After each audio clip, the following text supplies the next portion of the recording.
Trizac. Il n'a peur de rien, sauf peut-être des qu'on orange. Alexandre Dubé est avec nous. Alex, bonjour. Salut Benoît. Dernière semaine, là. On est dans le dernier droit, là, avant de faire le grand saut à la télé. 2020. Est-ce que t'es prêt? Ben oui, regarde. Écoute, je suis allé pour le Botox. Je suis allé me faire remonter. Je suis allé... j'ai mis ma teinture grise. Non, je l'ai pas c'est encore. ça. Ben, je te pour dire, en as-tu mis ici, là, entre tes deux sourcils? Parce que tu fronces souvent les sourcils, toi. Ouais, mais c'est pas si pire. Si t'en mets là, ça va t'aider. Ouais, je pense que je vais en mettre là. Ah oui, c'est si pire. Ouais. Merci, c'est gentil. Je vais en mettre là puis partout où on en a besoin. Les restaurateurs, là, on ne peut pas répéter ce message-là assez souvent. Si vous réservez, vous ne vous présentez pas, annulez votre réservation. Faites ça au moins.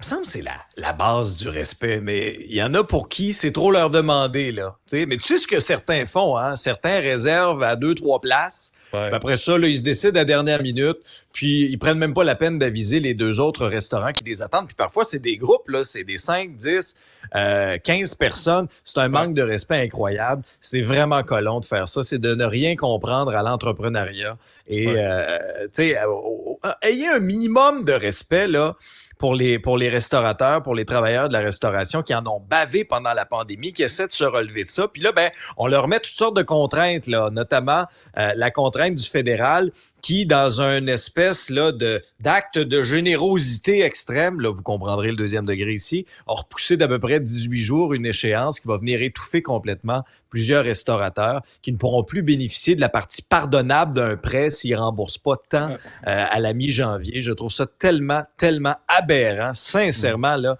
c'est complètement... Ça a été, exemple, la PCU, là, ça a été bar ouvert. Il y en a qui ont fraudé ça. Puis là, tu as des restaurateurs d'un autre côté qui veulent bien respecter les règles, des gens honnêtes qui veulent rembourser l'aide qu'ils ont eue. On n'est même pas capable de leur donner un délai qui fait du sens. Là, c'est honteux, ça. C'est sincèrement honteux. Ils sont comme ça là, pour le 18 janvier. Ils sont à la gorge. Ouais. Puis là, le gouvernement fédéral dit « on vous a donné une chance, on vous a donné 3 semaines de plus. Faut-tu être cabochon? Faut-tu ne jamais avoir travaillé un 5 jours de leur vie comme Justin Trudeau pour ne pas comprendre qu'à un moment donné, tu as besoin de souffler un peu, tu as besoin d'aide. Et dans ce cas-là, ce que M. Vézina me dit, tu peux perdre ton restaurant et avoir à rembourser cette dette-là par-dessus. » Tu dis, vraiment, vous faites exprès. Puis Valérie Plante, avec ses parcomètres à 23 h jusqu'à 23 h, bravo, bravo, bravo. Les pistes cyclables qui font fermer les commerces sur Henri Bourassa, Valérie Plante, Luc Ferrandez, c'est la même gang d'idéologues de gauche qui ne comprennent pas la réalité des commerçants. Ça, c'est toute une gang qui ferait pas long feu dans la cuisine d'un restaurant ou sur le plancher, là, à charrier plein d'assiettes. Mais, tu sais, alors, ces chiffres-là, des chiffres alarmants. 82% nombre de faillites là, en hausse chez les restaurateurs entre octobre 2022 et octobre 2023. Il y en a eu 337. C'est pas étonnant dans le contexte actuel. Tu fais référence à l'augmentation de la plage horaire là, au niveau des parcomètres. Moi, j'ai été un de ceux à Montréal qui a levé la main en disant attention, là, ça va faire mal à plusieurs restaurateurs, ça va faire mal à plusieurs commerçants parce que faut se pencher sur le contexte aussi actuel, Benoît. Le premier part de dépenses qu'on va couper, on a de la difficulté à mettre là, de la nourriture sur la table de notre maison, c'est les sorties. Les sorties, mais bien sûr que ça inclut le restaurant. Alors, tu sais, si on peut se faire un repas à la maison à coût moindre, pourquoi on irait payer le quintuple du prix, j'exagère à peine, là, mais tu sais, beaucoup plus cher dans un restaurant. Alors, ça, c'est un point qui est important. Alors, nos restaurateurs, c'est clair qu'ils en pâtissent. Puis en plus, quand on vient leur mettre des bâtons dans les roues supplémentaires en augmentant la plage horaire de tarification, comme Montréal l'a fait, puis après ça, qu'on nous regarde en pleine face sans rire là, pour nous dire, ben oui, c'est des restaurateurs qui ont demandé ça. Je serais curieux de leur parler, moi. Eh boy, oui, on en cherche un. Hein? D'ailleurs, tu sais, moi, c'est déjà arrivé, on est parti, on habite en banlieue. C'est un choix. On vient à Montréal, on vient mettre de l'argent à Montréal. On réserve, on se présente. Peut pas trouver une place de stationnement. Un restaurant sur Saint-Denis à l'époque, près de Cherrier. Impossible. Mais là, on a appelé, on dit, on est désolé. Quand on allait à Holder, dans le Vieux-Montréal, sur McGill, pareil. Tu cherches une place stationnée, tu dis, excusez-moi, on va annuler, je trouve pas de place pour stationner. Je vais pas me mettre ces hasards devant la porte, là, parce que, tu sais, ils sont pas foutus de déneiger comme du monde. Fait que ça aide pas, ça, l'économie. Mais ça, faut avoir travaillé 2-3 jours de sa vie pour comprendre ça, par exemple. Ben oui, mais ça devient, disons, moins intéressant pour les gens des couronnes. Moi aussi, j'en fais partie. La couronne très éloignée, parce que j'habite à la campagne. Loin. Oui. Très, Très, le plus loin possible, en fait. Mais ça devient moins intéressant. Du linge de rechange, toi, quand tu voyages. Je prends pas de chance. Mais ça devient moins intéressant, disons, pour les gens des couronnes de venir commencer à sortir à Montréal, à dépenser, pour toutes les raisons qu'on vient d'énumérer. Là. Et c'est malheureux pour nos restaurateurs. Moi, je trouve qu'on leur donne pas la vie facile, malheureusement. Là, Tristan, on a, nous autres, la solution. On est là pour aider.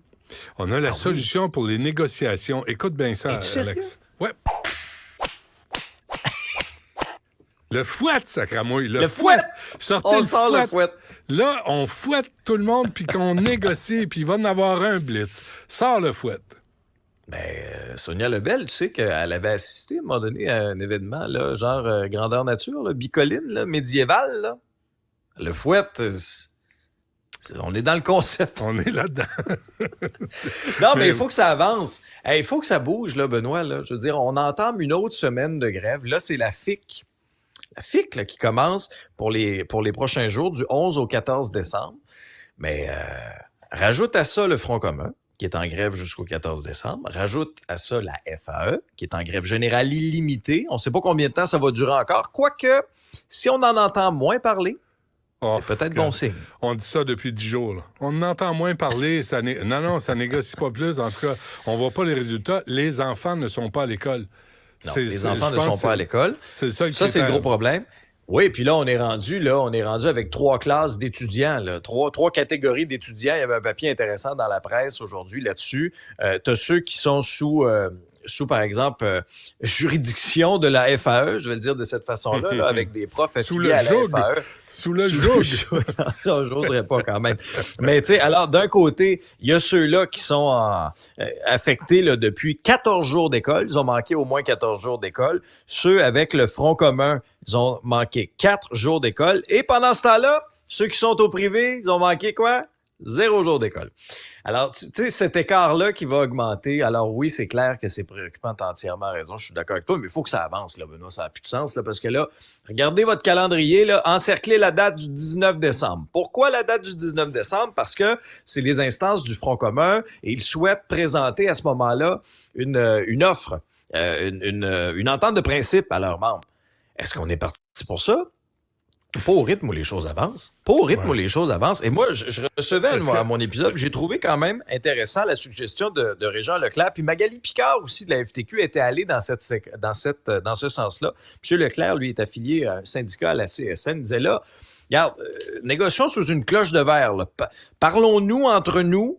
Puis il faut que ça avance. C'est un blitz de négociation. Si on veut en arriver à une conclusion efficace, à un moment donné, là, moi, je trouve ça inacceptable lorsqu'on me dit, par exemple, « Ah, ben, M. Dubé, on n'a pas négocié en fin de semaine. » Comment ça que vous n'avez pas négocié en fin de semaine? Voyons, il n'y a pas personne là qui va, être puni pour avoir travaillé les fins de semaine. Là. Au contraire, là, on est dans une situation de crise. Il me semble que 24/7, vous deviez être assis sur votre chaise, parlez-vous, négociez, puis vous vous lèverez quand vous aurez quelque chose d'intéressant à présenter à vos membres. Mais la gravité de la situation actuelle, moi, ça me dépasse qu'on ne se parle pas les fins de semaine. Benoît, on laisse passer depuis le début de ce conflit-là. Puis de ce que je comprends, là, les syndicats étaient prêts à négocier. Alors, si le gouvernement n'était pas prêt à négocier, honte à vous, sincèrement, là, vous avez perdu encore une fois des journées et on n'est pas en position au Québec là, pour faire nos fins finaux puis dire, ah ben là, on peut se permettre de perdre du temps. Écoutez, là, il y a des enfants qui ça fait 3 semaines qui ne vont pas à l'école. Si c'est pas réglé en janvier, on va tomber en grève générale illimitée pour le Front commun. Ça a été soulevé, ça, Benoît. Ça a été déjà une excellente stratégie. Excellente de la part du gouvernement, c'est une excellente stratégie. Si tu veux renverser l'opinion publique, là, fais durer la grève. le gouvernement va en sortir vainqueur, je te le garantis. Parce que là, les parents sont pognés, les enfants sont pas à l'école, tout le monde capote, puis là, le gouvernement dit... Ben regardez, c'est pas nous qui faisons la grève, là. Nous, on fait des offres, puis les syndicats en veulent pas. Ouais, mais là, il faut faire attention. Là. Moi, honnêtement, là, si le gouvernement ne s'est pas assis à la table en fin de semaine pour négocier, là, ben, ils porteront l'odieux de ça, là, l'odieux de ce retard-là. Puis des déclarations, je m'excuse, là, Benoît, là, mais moi, là, je n'ai pas été impressionné par la déclaration de François Legault dans son bilan, là, qui commençait à dire, là, ça va brasser prochainement. Moi, j'ai parlé avec Éric Gingras, là, du Front commun, puis il me disait, puis il a raison, il me disait, imaginez si c'était le syndicat qui avait dit ça. Là, tu sais, hein? Alors, on aurait ressorti tous les clichés syndicaux. Ouais, les gros bras. Et le premier ministre peut se permettre de dire ça? Ouais. Encore une fois maladroit. Alors que le gouvernement aurait pu négocier depuis un an. Depuis un an, depuis décembre 2022, il aurait pu avoir un dialogue ouvert, puis on n'en serait pas là. Ben oui. Alors, oui. L'échéancier, on le connaît depuis longtemps. On n'est pas sans dessin. Puis là, tu vois dans les sondages, pas à temps plein, mais les sondages le démontrent bien. La CAQ, on est tanné. Ils parlent, font pas grand-chose. Éric Kerr a fait des promesses, il les a jamais tenues. Bonnardel a été changé de ministère. Mme Guilbeault fait pas mieux au transport. On n'a pas vu de grand succès de de petits, de rikiki succès jusqu'à maintenant. Fait que, on récolte ce qu'on sème.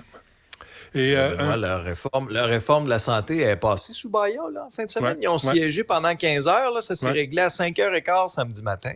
Mm-hmm. Là, c'est quoi? Là, l'autre priorité, là, tu devrais en avoir une, c'est de régler avec les syndicats. Là, vous avez une semaine. Assoyez-vous, enfermez-vous d'une pièce, confortable, là. Confortable. Peut-être un beau chalet, quelque chose. Voyez-vous, négociez, puis présentez quelque chose qui fait du sens, là, aux syndiqués pour pas qu'ils s'appauvrissent. Parce que c'est sûr que toi, accepterais-tu de t'appauvrir, toi? Pense pas. Ça dépend du contexte. Ça dépend. Si tu me dis, si tu vas t'appauvrir en Guadeloupe, on peut y penser. Oui. On peut discuter, mais je pense pas que c'est sur la table. C'est ça, la négociation. C'est ça, là, tu me proposes, moi, je te relance, puis je dis, OK, on verra. Mais m'appauvrir sur la Rive-Sud, je vois pas l'intérêt.